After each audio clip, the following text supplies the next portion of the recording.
Listen, we had an election in April the 28th. It was a very close one.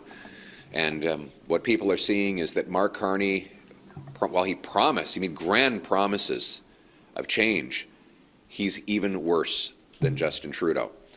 Under his leadership, our deficit has grown, unemployment is rising, $60 billion of net investment has fled our country.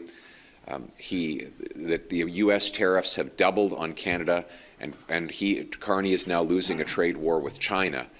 He is clearly failing to live up to the massive promises that he made. And while he gets gushing media coverage for meetings and photo ops and grand announcements that amount to nothing, Mark Carney is one walking, talking, broken promise.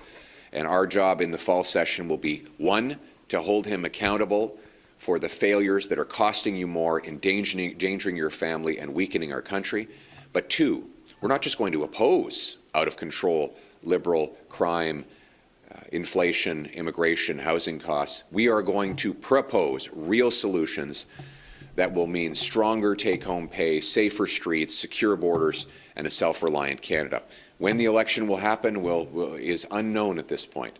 But what we do know is that when Canadians do one day go to the polls, they will be choosing between more Liberal cost, crime, and chaos, or Conservatives who will give you stronger pay, affordable life, and safe streets. Thank you.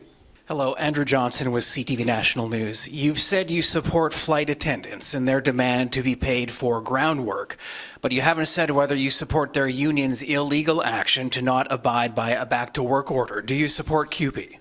We support law and order, so everyone should follow the law, though it's simultaneously possible to say that everyone should follow the law and the rules, while saying that it's very unfair that the Liberals have voted against a Conservative bill requiring that flight attendants get paid for every minute they work.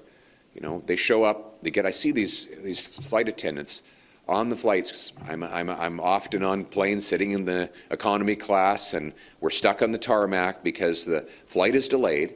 And I think of these poor working flight attendants up on their feet, serving the passengers, and they're not getting paid. It's crazy. You know, you should be paid for the work that you do. We put forward a bill to that effect. If the Liberals had voted for that bill, we might have been able to avoid this strike. And we need more competition in our economy so that workers and consumers can choose between more airlines. And that would allow better wages for the workers and better choice and prices for our consumers. Of course, after 10 years of Liberals, air travel is worse than ever before, more cancellations, more delays, higher prices, and worse working conditions for our workers. And finally, last year we had the largest number of strikes in a generation. Well, why is that? Inflation. Because when Mark Carney advised the Liberals to print and spend money and cause the worst inflation in 40 years, what happened? Workers had to fight for wage hikes in order to catch up with the cost of living.